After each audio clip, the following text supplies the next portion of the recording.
318 জনের টাকা সম্ভবত দিয়েছে, আর 364 জনের টাকা এখনো দেয় নাই। এই 3 জন হাজির টাকা প্রিমিয়ার ব্যাংক সার্টিফাই করতেছে যে আমরা টাকা পেয়েছি।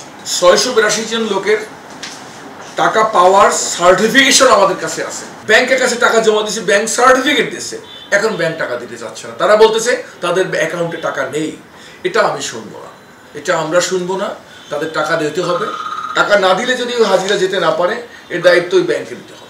আমানতকৃত টাকা যদি কোনো ব্যাংক তার একঘেয়েমির জন্য বা খামখেয়ালির জন্য যদি না দেওয়ার কারণে হাজিরা যেতে না পারে, সৌদি আরব এবং পবিত্র হজ পালন করতে না পারে, এর দায়িত্ব ওই সংশ্লিষ্ট ব্যাংকে নিতে হবে এবং এর জন্য যা কিছু করা দরকার আমরা তা করব। 682 জন হাজির জন্য প্রিমিয়ার ব্যাংকে 2,05,000 টাকা করে জমা রেখে আমরা সার্টিফিকেট পেয়েছি ব্যাংক থেকে। এই সার্টিফিকেটগুলো এই, অর্থাৎ একটা হাজি যখন টাকা জমা দেয় 2,05,000 টাকা, ব্যাংক তখন সার্টিফিকেশন করে বা সার্টিফাই করে আমাদেরকে যে এই হাজির আমি টাকা পেয়েছি। সে এই 3 জনের টাকা আমি আপনাকে দেখিয়ে দিচ্ছি।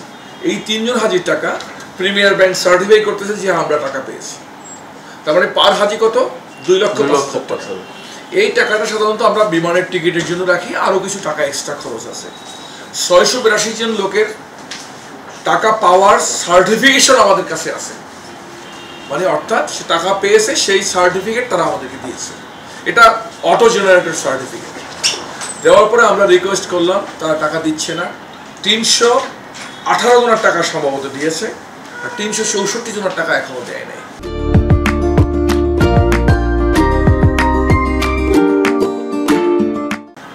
এখন 364 জনের টাকা না দিলে তাদেরকে হজে পাঠানো ভেরি ডিফিকাল্ট ফর আস। আমি আপনাদের মাধ্যমে সংশ্লিষ্ট ব্যাংকে আমি অনুরোধ করব যে এই টাকাটা যেন দ্রুত আমাদেরকে দিয়ে দেয়, তা না হলে আমরা এই হাজি যখন যেতে পারবে না, এর দায়িত্ব ব্যাংকে নিতে হবে, কারণ তারা সার্টিফিকেট দিয়েছে। নাম্বার 2 হচ্ছে যে এজেন্সিগুলো টাকা ডিপোজিট করেছে তারা হাজি অন্য জায়গায় ট্রান্সফার করে দিয়েছে লিড এজেন্সিকে। লিড এজেন্সির যে মালিক সে সৌদি আরব পালিয়ে চলে গেছে। কোথায় পালিয়ে গেছে একুরেটলি বলতে পারি না, বাট সৌদি আরব গেছে বলে ফারুকি সাহেব। এখন প্রশ্ন হচ্ছে এই হাজিটা যে হজে যেতে হবে, এখন কে দায়িত্ব নেবে? ব্যাংকের কাছে টাকা জমা দিয়েছে, ব্যাংক সার্টিফিকেট দিচ্ছে, এখন ব্যাংক টাকা দিতে চাচ্ছে না। তারা বলতেছে তাদের অ্যাকাউন্টে টাকা নেই। এটা আমি শুনবো না, এটা আমরা শুনবো না। তাদের টাকা দিতে হবে। টাকা না দিলে যদি হাজিরা যেতে না পারে, এর দায়িত্ব ওই ব্যাংকে নিতে হবে। নেক্সট ইয়ার থেকে চিন্তা করবো যেসব ব্যাংক আমাদের সাথে ঝামেলা করছে তাদেরকে হজের কার্যক্রমের বাইরে রাখবো, নাম্বার 1। 2 হচ্ছে আমরা বারবার বলছি যে টাকাটা আপনারা ডিপোজিট রাখবেন 2,05,000 টাকা, এটা কোনোভাবেই আপনি তসরুপ করবেন না, কাউকে দিতে পারবেন না, লোন দিতে পারবেন না। এটা সরকারের টাকা, সরকারের জিম্মাদার হিসেবে ব্যাংক টাকাটা রাখবে। এখান থেকে আমাদের বিধিমালায় আছে, এখান থেকে ব্যত্যয় হলে আমরা ব্যাংকের বিরুদ্ধে আমরা যথাযথ ব্যবস্থা নেওয়ার চেষ্টা করব।